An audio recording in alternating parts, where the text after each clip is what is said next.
Hello students, today we are going to study about electric motor. देखिए electric motor आपकी को किस principal पे काम करती है। इलेक्ट्रिक मोटर आपकी फ्लेमिंग्स लेफ्ट हैंड रूल पे काम करती है, जो कि हमने कल ही क्लास में किया था। तो देखिए लेफ्ट हैंड रूल क्या कहता है कि अगर आप किसी भी सर्किट को यानी कि किसी कॉइल को जो कि आपके मैग्नेटिक फील्ड में है और वो करंट को कैरी कर रही है तो उस पर कोई फोर्स लगती है, ठीक है। तो ये प्रिंसिपल था, हमने किया कल फ्लेमिंग्स लेफ्ट हैंड रूल। तो देखिए इसमें प्रिंसिपल को जानने से पहले आपको ये पता होना चाहिए इलेक्ट्रिक मोटर होती क्या है, ठीक है। तो इलेक्ट्रिक मोटर आपका एक ऐसा डिवाइस है, ऐसा इलेक्ट्रिकल डिवाइस है जो कि आपका इलेक्ट्रिकल एनर्जी को मैकेनिकल एनर्जी में चेंज करता है, सिंपल एज दैट, ठीक है। तो देखिए जो इलेक्ट्रिक मोटर होती है, आपके ड्रायर्स वगैरह होते हैं, मिक्सी होती है, ठीक है, आटा चक्की होती है, उन सब में आपकी क्या यूज होती है, इलेक्ट्रिक मोटर यूज होती है एक एनर्जी को फॉर्म ऑफ एनर्जी को दूसरी फॉर्म ऑफ एनर्जी में चेंज करने के लिए। जैसे आपका जो आटा चक्की होती है वो क्या करती है, वो ग्रेन्स को छोटे छोटे बार यानी पाउडर्ड फॉर्म में लेके आती है बेसिकली, है ना। तो उसमें क्या हो रहा है, हम उसको इलेक्ट्रिकल एनर्जी दे रहे हैं स्विच बोर्ड में, जब उसको लगाते हैं तो वो इलेक्ट्रिकल एनर्जी को किस में चेंज कर रही है, मैकेनिकल एनर्जी में चेंज कर रही है, ठीक है। तो मैकेनिकल इलेक्ट्रिकल एनर्जी का तो मतलब आपको पता है कि जो इलेक्ट्रिसिटी हम उसको सप्लाई कर रहे हैं, ठीक है, टर्मिनल पे। मैकेनिकल एनर्जी का मतलब ये होता है कोई भी वर्कआउट जो आप उस मोटर से करवा रहे हो तो वो आपका क्या है, एक मैकेनिकल एनर्जी है, यानी जिसमें इलेक्ट्रिसिटी का कोई रोल नहीं है, ठीक है। देखिए जैसे आपने क्या किया, एक मोटर ली, ठीक है, एक मोटर ली, तो उस मोटर को आपने क्या किया, स्विच बोर्ड से कनेक्ट किया। अब ये स्विच बोर्ड से क्या कर रही है, इलेक्ट्रिकल एनर्जी ले रही है, ठीक है, और क्या दे रही है, मैकेनिकल एनर्जी दे रही है। यानी कि अगर ये मोटर पंप मोटर भी अगर आप लगा के चलो तो ये मैकेनिकल फॉर्म में कौन सा वर्क कर रही है, ये आउटपुट पे वाटर दे रही है, ठीक है। अब मिक्सी का अगर बात करो, मिक्सी क्या कर रही है, पूरे कुछ भी मटेरियल आप जैसे मिक्सी में आपने कुछ भी मिक्स करना है तो वो क्या करेगी, उसको मैकेनिकली काम करेगी ना उस पर, मतलब वो जैसे घूमेगी तो फिर वो क्या करेगी, उसको पाउडर्ड फॉर्म में चेंज करेगी किसी भी चीज को। जैसे आप रसोई में जैसे कुछ भी बनाते हैं, मम्मी को देखा होगा आपने मिक्स करते हुए, है ना, तो वो मिक्सर किस तरह से वर्क करता है, तो ये सारा क्या है, ये मैकेनिकल वर्क ही है, ठीक है। तो देखिए ये मोटर है ना, यहाँ पे सिर्फ कन्वर्टर का काम कर रही है, यानी मोटर ने कोई एनर्जी जनरेट नहीं करी, एक्चुअल में उसने सिर्फ कन्वर्ट करी है। कन्वर्टर का मतलब होता है जो एक फॉर्म ऑफ एनर्जी को दूसरी फॉर्म ऑफ एनर्जी में चेंज करे, ठीक है। तो यहाँ पे मोटर ने क्या किया, इलेक्ट्रिकल एनर्जी को लेके उसको मैकेनिकल एनर्जी में कन्वर्ट किया है, यानी यहाँ पे जो मोटर है ये सिर्फ कन्वर्टर का काम कर रही है, इसने कोई अपने आप से कोई एनर्जी क्रिएट नहीं करी है, ठीक है। यानी कि ये कौन सा लॉ फॉलो कर रही है, law of conservation of energy को फॉलो कर रही है, यानी एनर्जी को ना तो डिस्ट्रॉय किया जा सकता न ही उसको जनरेट किया जा सकता। तो ये हर चीज में अप्लाई होता है आपका law of conservation of mass and law of conservation of energy. तो यहाँ पे एक और कॉन्सेप्ट आपको पता लग गया है ना। तो ये आपकी क्या कर रही है, इलेक्ट्रिकल एनर्जी को जनरेट कर रही है। अब देखिए इसका प्रिंसिपल तो हम कल कर चुके हैं, तो उसमें हमें अप्लाई करना है, सिर्फ किस तरह से हम इसको अप्लाई करेंगे। तो देखिए इसमें आपने क्या देना है, हमने क्या किया था, इस तरह से था ना आपका, ये आपका करंट था, ऊपर आपका फील्ड, ये आपकी फील्ड है, ये करंट है आपका, ठीक है, और ये आपकी क्या थी, फोर्स थी। तो ये करंट हमने लिख दिया, करंट, ये फील्ड और ये फोर्स, ठीक है। तो देखिए कैसे अप्लाई करेंगे, आपने सबसे पहले कोयल का ये वाला पार्ट लिया ए बी, ठीक है, इसमें आपने क्या किया, करंट को फ्लो कराओ पहले तो सर्किट में। करंट कहाँ से कहाँ फ्लो करता है आपका, पॉजिटिव टर्मिनल से निकलेगा आपका और एंटर कहाँ पे करेगा, नेगेटिव टर्मिनल पे। तो ये नेगेटिव टर्मिनल पे इस तरह से एंटर करेगा जब आप की को क्या करोगे, ऑन करोगे, ठीक है। तो ये आपका करंट फ्लो कर रहा है। अब ये देखिए यहाँ से जाता हुआ ये इस डायरेक्शन में जाएगा, यानी अपवर्ड डायरेक्शन में जाएगा इस तरह से।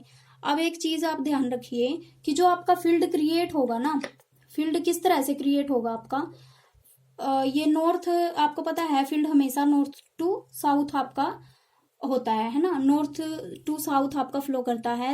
ये करंट की डायरेक्शन यहाँ पे इस तरह से होगी, ठीक है, और जो फील्ड है आपका नॉर्थ टू साउथ। तो मैंने इसको फील्ड को भी दिखा दिया, ये देखिए इसको फील्ड को भी हम दिखा देते हैं इस तरह से, आपका नॉर्थ टू साउथ आपने फील्ड दिखा दिया। तो एक चीज नोट कीजिए आप, मैंने क्या बोला था, फील्ड और करंट है वो एक दूसरे के म्यूचुअली परपेंडिकुलर होंगे, यानी 90 डिग्री पे नॉर्मल होंगे, ठीक है। तो ये करंट आपका, और ये आपका क्या, फील्ड। तो आप देख सकते हो करंट इस डायरेक्शन में है, तो फील्ड आपका कितना है, 90 डिग्री पे है, यानी इन दोनों के बीच का एंगल कितना है, 90 डिग्री है। तो ये चीज प्रूफ होगी कि जो करंट होगा सर्किट में और जो आपका फील्ड होगा वो 90 डिग्री पे होंगे एक दूसरे के, और फिर एक फोर्स लगेगी, ठीक है। तो वो फोर्स भी हम स्टडी करेंगे, ठीक है। तो देखिए ये हमने परपेंडिकुलर इसको दिखा दिया। अब देखिए ये करंट इधर फ्लो कर रही है, ये आपका फील्ड हो गया। तो ये आपकी करंट किस तरह से है, आपने उसी तरह से एडजस्ट करना है। ये देखिए आपका करंट इस डायरेक्शन में है, तो ये वाली जो फिंगर थी ये आपकी क्या बता रही थी, करंट, और ये वाली फील्ड। तो फील्ड आपकी इस डायरेक्शन में है, तो आप इसको इस डायरेक्शन में रखोगे, ठीक है। तो ये फील्ड हो गई, ये करंट की डायरेक्शन इस तरह से है ना, अपवर्ड। तो ये आपने करंट की डायरेक्शन रखी। तो फोर्स देखिए कहाँ जा रहा है आपका, जो थंब है वो आपका कहाँ पे पॉइंट कर रहा है, डाउनवर्ड्स, ठीक है। तो मतलब इसमें आपका जो फोर्स लगेगा वो कैसा लगेगा, डाउनवर्ड फोर्स लगेगा। तो ये चीज आपको क्लियर होनी चाहिए, ठीक है।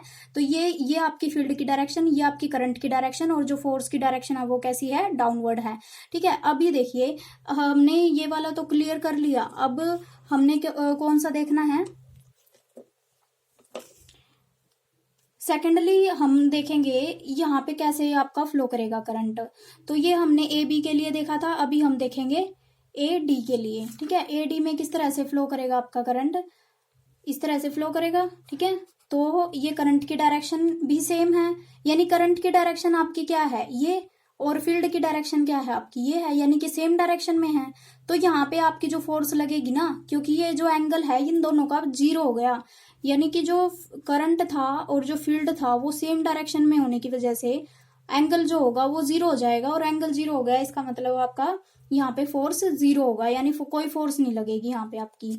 अब देखिए हमने अब कहाँ पे देखना है, डी सी, ठीक है, यानी सी डी में देखना है आपने किस तरह की फोर्स लग रही है। आपको उसी तरह से चेक करना है जैसे आपने फर्स्ट केस में ए बी के केस में किया था, यानी कि आपकी जो करंट थी वो आपकी कैसी थी, अपवर्ड थी, ठीक है, अपवर्ड करंट थी, और फील्ड आपकी किस तरह से थी, नॉर्थ टू साउथ इस तरह से थी। तो आपकी फोर्स कहाँ लग रही थी, आपने चेक किया, डाउनवर्ड लग रही थी। अभी इसमें देखते हैं आपकी करंट कहाँ पे है, करंट आपकी डाउनवर्ड है, ठीक है, करंट इस तरह से है डाउनवर्ड, और यही है ना, डाउनवर्ड डायरेक्शन है करंट की, और फील्ड आपकी इसी तरह से है, ठीक है। तो आपकी जो फोर्स है वो कहाँ पे लग रही है, अपवर्ड फोर्स लग रही है, ठीक है। तो ये आपको समझ आ गया होगा कि अगर आपकी करंट इस तरह से डाउनवर्ड फ्लो कर रही है और फील्ड आपकी इसी डायरेक्शन में है, तो आपका जो फोर्स होगा वो आउटवर्ड होगा, ठीक है। और इसमें आपका जो फोर्स था वो कैसा था, डाउनवर्ड फोर्स था। तो ये आपका प्रिंसिपल आप अच्छे से देखिए कैसे आपका अप्लाई होता है, अपने आप खुद से भी अप्लाई करके देखिए, ठीक है। तो ये इस तरह से प्रिंसिपल आपका काम करता है। फोर्स आपकी जो जनरेट होती है वो मैग्नेटिक फील्ड और इलेक्ट्रिकल फील्ड दोनों की वजह से जनरेट होती है। और सबसे मैक्सिमम जो ये चीज आपको ध्यान रखनी है, जो मैक्सिमम आपकी फील्ड जनरेट होगी, यानी मैक्सिमम जो फोर्स लगेगा, मैक्सिमम फोर्स कब आपका जनरेट होगा, जब आपका जो फील्ड है और जो आपकी करंट है वो आपकी 90 डिग्री पे होंगी, ठीक है। तो मैक्सिमम आपका तब लगेगा जब वो 90 डिग्री पे आपकी मैग्नेटिक फील्ड और इलेक्ट्रिक करंट है जो आपका वो 90 डिग्री पे होगा, ठीक है।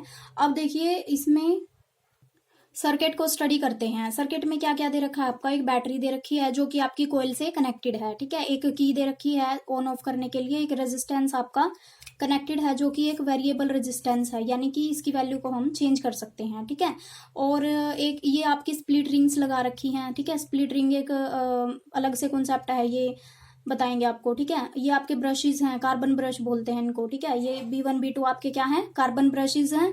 और ये आपकी कोयल है ABCD, ठीक है, यानी कि रोटर है ये एक तरह से, जो मोटर के अंदर घूमने का काम करता है ना, वो उसमें तो बहुत सारी कॉइल्स होती हैं, लेकिन हमने समझाने के लिए सिर्फ एक कॉइल ली हुई है, ठीक है। यानी कि उसमें बहुत सारे लपेटे होते हैं, यानी बहुत ज्यादा होती है वाइंडिंग आपकी, लेकिन उसको पूरी को हम दिखा नहीं सकते डायग्राम की फॉर्म में, इसलिए हमने एक सिंगल कॉइल ली है आपको समझाने के लिए। ये मैग्नेट्स हैं जिसका ये नॉर्थ पोल है, ये साउथ पोल है, ठीक है। ये स्प्लिट रिंग हम अच्छे से करेंगे, कार्बन ब्रशेज और स्प्लिट रिंग्स टर्मिनल्स क्यों यूज होते हैं, ठीक है, वो देखेंगे। तो इसमें देखिए पॉजिटिव टर्मिनल से आपका गया करंट, इस तरह से फ्लो किया, किस तरह से मोटर घूमी आपकी, ठीक है। इसमें डाउनवर्ड देखिए, जब इसमें डाउनवर्ड फोर्स लगेगा, ये अभी आपने स्टडी किया ना, इसमें डाउनवर्ड लगेगा, इसमें अपवर्ड, तो इसमें डाउनवर्ड फोर्स लग रही है, इसमें अपवर्ड फोर्स लग रही है, इस वजह से आपकी मोटर क्या करेगी, इस तरह से रोटेट कर जाएगी। बात समझ आ रही है कि मोटर क्यों रोटेट की आपकी, क्योंकि जो मैग्नेटिक फील्ड था और इलेक्ट्रिक फील्ड था वो एक दूसरे के 90 डिग्री पे था, और एक जगह पे आपकी डाउनवर्ड फोर्स थी, एक अपवर्ड थी। तो रोटर पे अगर opposite forces, equal and opposite forces लगेंगी तो वो क्या करेंगी, मूव करेंगी, ठीक है, मतलब आपकी इस तरह से मूव करेगी मोटर, ठीक है, इस डायरेक्शन में। कैसी डायरेक्शन में, एंटी क्लॉकवाइज में। अगर मैं बैटरी के टर्मिनल को रिवर्स कर दूं, जैसे पहले हमने कनेक्ट की थी उसके रिवर्स कर दूं, तो फिर क्या होगा, आपकी मोटर रिवर्स डायरेक्शन में रोटेट करेगी, ठीक है। ये बात आपको समझ आ गई होगी, ठीक है। ये फील्ड की डायरेक्शन इस तरह से। अच्छा, एक चीज और, आपके करंट कितने टाइप के होते हैं। देखिए इलेक्ट्रिक मोटर से बाकी के कॉन्सेप्ट हम जब जनरेटर करेंगे ना, तब हम क्लियर करेंगे कि इसमें स्प्लिट रिंग्स क्यों यूज हुई हैं, कार्बन ब्रशेज ही क्यों यूज किया आपने, किस तरह का मटेरियल यूज करोगे, तो वो सब हम जनरेटर जब स्टडी करेंगे तब होगा आपका क्लियर, ठीक है। अभी हमने देखना है टाइप्स ऑफ करंट क्या है, कौन कौन से करंट आपके होते हैं। तो आपके दो तरह के करंट होते हैं, एक आपका होता है एसी करंट, ठीक है, एसी करंट, और दूसरा आपका होता है डीसी करंट, ठीक है।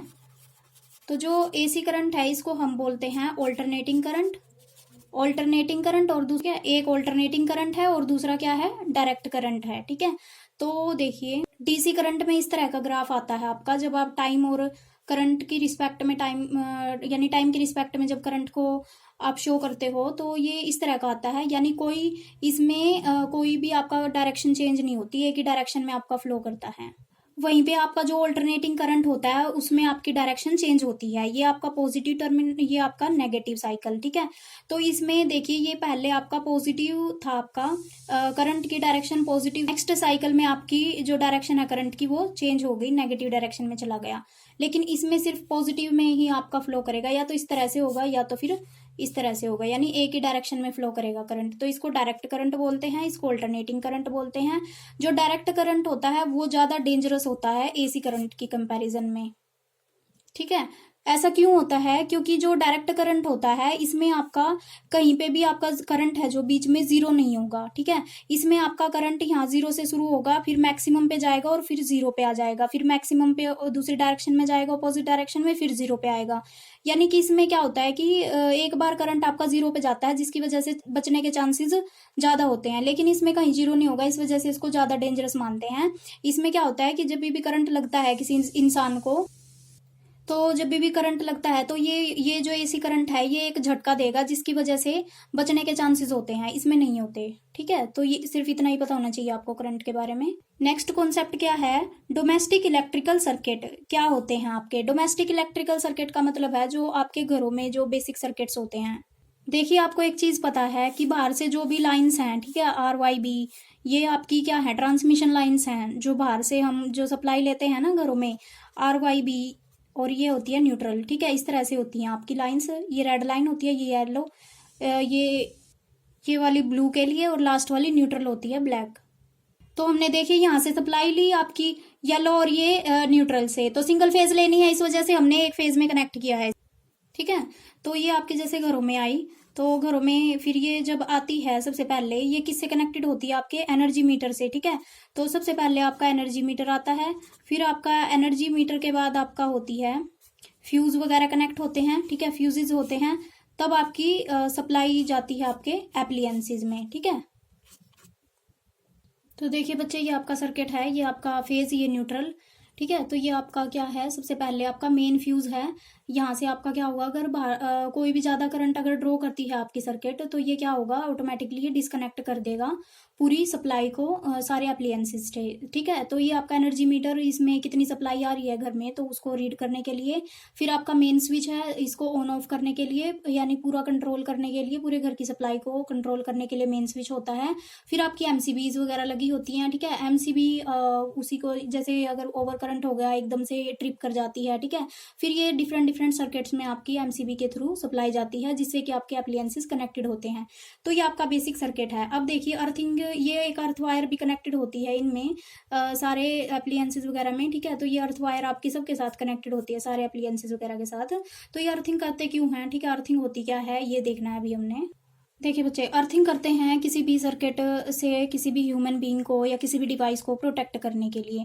कई बार क्या होता है, सर्किट में लीकेज करंट फ्लो कर जाता है, यानी कि ये जो लाइव वायर इसमें से बॉक्स वगैरह में से जा रही हैं, तो कई बार ये क्या करती हैं, इस बॉक्स से टच कर जाती हैं, यानी कि यहाँ पे लीकेज करंट फ्लो करना शुरू कर देता है, इस बॉक्स में से भी करंट जाने लगता है फिर, ठीक है। तो उसमें जैसे ही कोई इसको टच करेगा तो वो क्या करेगा, उसको भी करंट लग जाएगा ह्यूमन बीइंग को। तो इसलिए हम क्या कर देते हैं, इस बॉक्स को अर्थिंग कर देते हैं इस बॉक्स की, ताकि जो भी करंट इसमें आएगा, लीकेज करंट जो भी आएगा वायरिंग वगैरह का टचिंग की वजह से, या फिर हो सकता है एक दूसरे को वायर्स हैं ये आपस में क्रॉस कर दें, या किसी वजह से कोई लीकेज करंट मान लीजिए कुछ फ्लो कर रहा है, तो वो क्या करेंगी, ये जो अर्थिंग है ये क्या करेगी, सारे करंट को अर्थ में ट्रांसफर कर देगी। अर्थ जो होती है ना आपकी, वो ग्रेटर पोटेंशियल होता है, उसमें बहुत सारा पोटेंशियल होता है, तो वो क्या करेंगी, अपने अंदर एब्जॉर्ब कर लेगी अर्थ उसको, सारे के सारे करंट को, और आप बच जाओगे करंट से। इसी तरह से आपके इक्विपमेंट वगैरह हैं वो भी आपके बच जाएंगे, ठीक है। तो जो ये अर्थिंग होती है सारे डिवाइसेस की करनी जरूरी होती है। इंडस्ट्रीज वगैरह में हर चीज़ की अर्थिंग करके रखते हैं, ठीक है। तो घरों में भी जैसे जो बाहर से ट्रांसमिशन लाइंस वगैरह आती हैं और जो पोल्स वगैरह होते हैं वो भी सारे क्या होते हैं, अर्थड होते हैं, ठीक है। अर्थिंग का मतलब ये होता है कि लीकेज करंट को सीधा अर्थ में ट्रांसफर करना, ठीक है। तो यही आपका अर्थिंग होता है, इससे ज़्यादा आपको पढ़ना भी नहीं है, ठीक है, इतना आपके लिए इनफ है। और अर्थिंग वगैरह के लिए आपके क्या करते हैं, हम एक वायर लेते हैं, ठीक है, और क्या होती है, उसको फिर ग्राउंडेड कर देते हैं, ठीक है, ग्राउंड, और उसमें थोड़ा मॉइस्चर वगैरह करते हैं, एक डीप गड्ढा या फिर एक पिट जो होती है उसको बनाते हैं, और उसमें अर्थ वायर को मतलब एमर्ज कर देते हैं, और फिर उसको अप्लायंसेस वगैरह से कनेक्ट करते हैं। तो कुछ तरीके होते हैं अर्थिंग करने के। तो ये आपका अर्थिंग हो गया, ये बेसिक सर्किट है आपका घरों में जो अप्लायंसेस वगैरह यूज़ होते हैं। और इलेक्ट्रिक मोटर आपको समझ आ गया। तो नेक्स्ट क्लास में हम करेंगे इलेक्ट्रिक जनरेटर, ठीक है।